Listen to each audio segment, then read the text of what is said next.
Choosing Life by ginnyrules27, Chapter 37. Uma held back a shudder as the breeze blew across her face. She knew if she showed any sign of discomfort, Harry would insist they head back to the mainland, and Uma wasn't about to do that. With the weather getting colder, Mal and Uma had decided it would be best if they delivered blankets and cold weather gear to the people still remaining on the Isle. And, of course, once Harry and Ben heard their plan, they insisted on coming along. Harry more so than Ben, as Uma was growing closer and closer to her due date. Uma was sure she'd end up murdering her husband before the baby was born with his constant hovering. "Hey, Uma, why don't the two of us take a walk around?" Mal suggested as they dropped off some supplies to the Lost Revenge. Harry looked over at them. "Is that such a good idea, with how close Uma is to her due date?" "Harry, if the baby's going to come, they're going to come, no matter where Uma is. Emma pretty much proved that when Ethan was born," Mal pointed out. "At least if we're walking around the Isle, Uma's closer to a hospital than she is on the ship." "Not to mention that most of the Isle is back in Oridon," Ben said as he walked over. "Harry, trust me, the girls will be fine. You need to relax, or you'll be burnt out on day one when your kid comes." "What's with the look?" Harry was, in fact, giving Ben a look that would have been reminiscent of Amir and Akio's faces. "You mean the man who gets 10 if he's away from his kids for more than an hour are telling me to relax?" "And I'm relaxed right now because the twins are asleep in the captain's quarters, with their Uncle Hattie looking out for them alongside Estelle while we drop off and hand out the supplies," Ben said, shaking his head. "Let's go now while Harry's distracted," Mal thought to Uma, who nodded slightly, and the two cousins made their way down the gangplank. "Remind me to thank your husband," Uma said as they made their way across from the docks and down into the town. "God, I love mine, but sometimes he can be a bit..." "Clingy?" "You said it, not me," Uma said with a small chuckle. "God, if I wasn't about to burst, I'd suggest if we couldn't check in on Jean's brother. Make sure Zevon and Maddie haven't accidentally poisoned him." "Gisela wouldn't let them do that. Remember Carlos said that's why Diego was single at the wedding?" "Yeah, to be honest, I kind of zoned out when Deville was talking about his cousin's love life." Mal shook her head in amusement. "Come on, the Spell Palace has some low windows, according to Strat at least. So I don't know how accurate that information is, but I doubt he wants to go back to all that physical therapy he had to do after he came to Oridon." "And he would have to if he angered you," Uma said with a slight chuckle. "I mean, even Gaston could have told Strat that it was a bad idea to anger you after the demonstration you gave to Freddy at Oridon. Best dragon transformation you've ever done, by the way."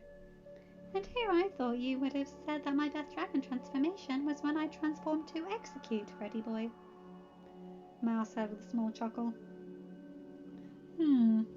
Yes, that one does come in a top second," Uma said.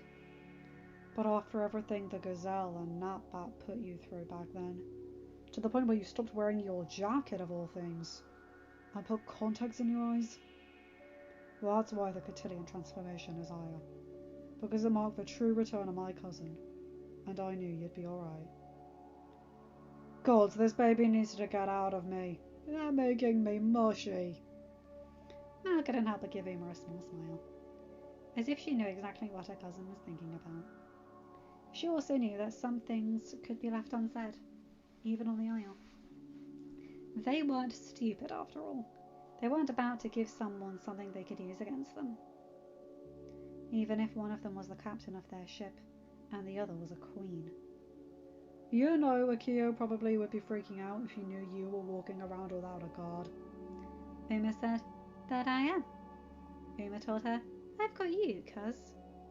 "I don't think he'd count your heavily pregnant cousin as a guard," Uma snorted in amusement.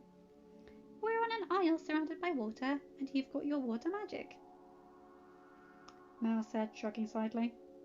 "But on happier topics, you know Mum dyed her hair?" "She did?" "Yeah, apparently Rhea drew a picture of the family, but her brown crayon broke.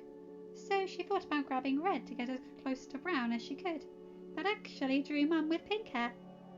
Mel said, chuckling slightly as she thought of the antics of her little sister. Mum apparently liked the concept of it, and so went to Dizzy about getting it dyed. Wow, good on the fireball, Uma said with a small smile. Not that she was surprised. Dizzy used to do Uma's braids when they were all on the aisle, and sometimes Uma would stop by the fireball for a touch-up if she wasn't busy. I'll have to stop by at some point to see Aunt Steph's hair for myself. It's really good, though the fact that Evie's paying for Dizzy to go to beauty school probably helps. Mel said. It was Dizzy's idea, actually. Evie said that Dizzy had told her that even though she loves designing with Evie, she also wanted to get back into hair. But the chemicals Oridon had intimidated her. Hard to imagine the fireball being intimidated by anything, considering she once threw a glue gun at Audrey when Sleeping Brat had the dragon's scepter. Uma chuckled before pausing in shock. Uma? Mel asked, looking over at her cousin in concern. A very pregnant woman growing silent was never a good sign. Well, this is awkward, a familiar voice said, and Mal turned in shock to see Lachlan standing in front of them. A slightly pregnant Lachlan at that. Would it be a bad form to ask when you're due, Uma? December, Uma said, her hand resting on her stomach, though whether that was because the baby kicked or as a way to warn Lachlan not to think about messing with her, Mal honestly didn't know. You? I've still got a ways to go. I'm only about 3 or 4 months, Lachlan said, her hand going to her own bump. And obviously, congratulations are in order for you, Mal, on having a healthy birth. Especially with twins. Mal couldn't help but blink in surprise. That had probably been the last thing she expected Lachlan to tell her. Thank you, she said, working hard to keep the surprise out of her voice. I hope you're having the same. Lachlan nodded slightly.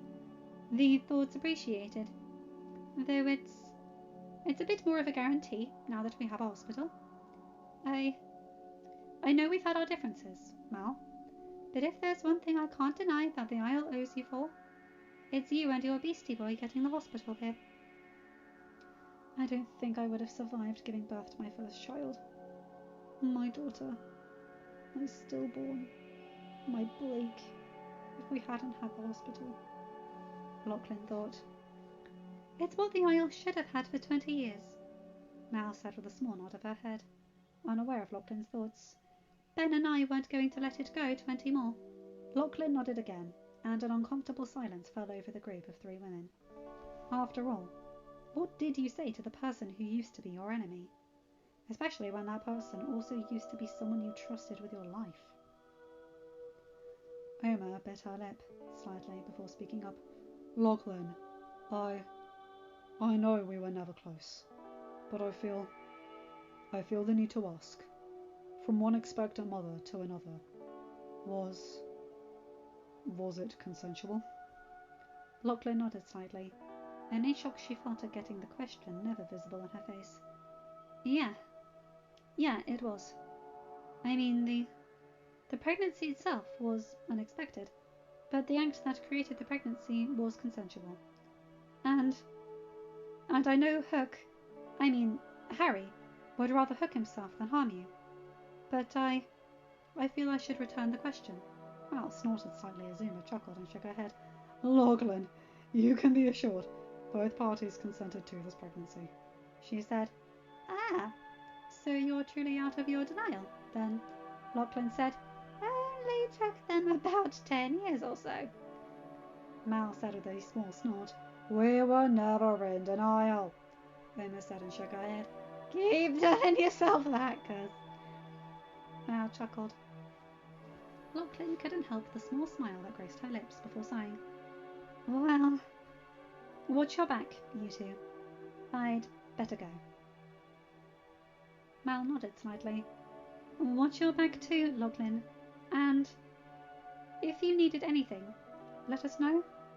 Oh, and do you want us to tell your sisters, Brooke and Gil? I doubt they'll care, but go ahead, Lachlan said, her voice soft as she gave a small shrug.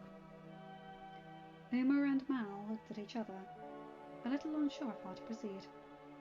Even if they don't, you still deserve to have the chance to have someone hold your hand at the birth, Uma said after a moment. I think being over the bridge has gotten to you two, Lachlan said, though her small smile negated any negativity from her words. None of them wants anything to do with me. Uma shrugged slightly. If Piper didn't want anything to do with you, Lachlan, I doubt she'd still write to you, she said before turning to walk off. We'll let them know. You deserve to have family by your side, Lachlan, Mal said before turning to go and walk off with Uma. Harry would have her head if she let Uma out of her sight so far into her pregnancy, especially when they were on the Isle with the Zebons still around. Well, that was unexpected, Uma said, her voice soft and breaking the silence once they were out of Lachlan's earshot. Yeah, Mal said softly. Who do you think Lachlan's child's dad is? Well, I can tell you who it's not, Uma told her. The fact that Lachlan's still alive is clear proof it's not Zevon. Mal nodded. And it's not her brother's. Or at least I hope it's not, Uma added as she shook her head. I doubt it, Mal sighed. That would require the Gastons to acknowledge that she existed. Well, at least today went well. We didn't get hit with any potions. Day's still young, Uma said. Besides, didn't we want to make sure Jean's brother hasn't been poisoned? I'm not going to lie. It's odd thinking of Jean having a brother other than Ben, Mal said as they continued to walk around the aisle. I mean, I know she does have one, but... I get it, Uma nodded. Let's just hope she still has another brother. I mean, Yuzla's here too. Hopefully she'll stop Zevon or Maddie before they go too far. Okay, this guppy really needs to come out. When was the last time I defended Yuzla? Looking back, she wasn't too bad, Mal shrugged. Compared to her brother. True, Uma nodded. And really, Yuzla may be that kid's only chance. Especially with Quinn and Oradon. Didn't she marry Brendan yet, or are they still dating? Ben would know more than I would, Mal said. He keeps up to date with everyone from the Tawny team. And you don't keep up with the VKs who've come into Oradon? I mean, of course I do, but I had bigger things to worry about since the twins were born, Mal said, and soon you'll have a guppy of your own. Uma couldn't help but smile as she put her hand on her stomach. Can I tell you a secret, Molly? Of course, Mal said. We're cousins, practically sisters. If you can't tell me your secrets, who can you? I'm worried about Harry. What do you mean? Uma sighed. He acts like nothing's bothering him. But I think I know my husband and first mate by now. I don't know if it's because we're getting closer to CJ's birthday, along with my due date, or what, but Harry's been tense. He's still going to his therapy sessions? Of course. I don't think he'll stop going to those. Not with the guppy on the way. Uma shook her head. She still remembered the text conversation she had had with Harry the day she'd told Mal, Macaria, Elle and Melody about her pregnancy. About how Harry was worried he'd somehow flipped like the captain had, with him, and somehow hurt the guppy. Of course Uma knew Harry would never do anything to hurt their child. He threw himself off the gangplank of the Lost Revenge and into a shark-infested waters below before he did something to hurt their child, even by accident. But Uma also knew that admitting feelings was a struggle for VKs, so Uma wasn't going to diminish her husband's fears. That being said, she wished she knew what was bothering him now. Come on, Mal said, her soft voice pulling Uma out of her thoughts. We still have to make sure Zevon's kid hasn't been poisoned, and then we should get you back to the ship before Harry tracks us down. Even though he knows we both know our way around a sword, Uma shook her head. Of course he does. He taught us after all. Mal chuckled as she also shook her head, and the two cousins continued to make their way through the aisle to check on Genevieve's brother. Thankfully, they were able to confirm that the little boy was okay without any incidents or accidents, and before they knew it, they found themselves back on the ship. Is it weird that I thought Maddie would have named her kid something a bit more interesting than Matt?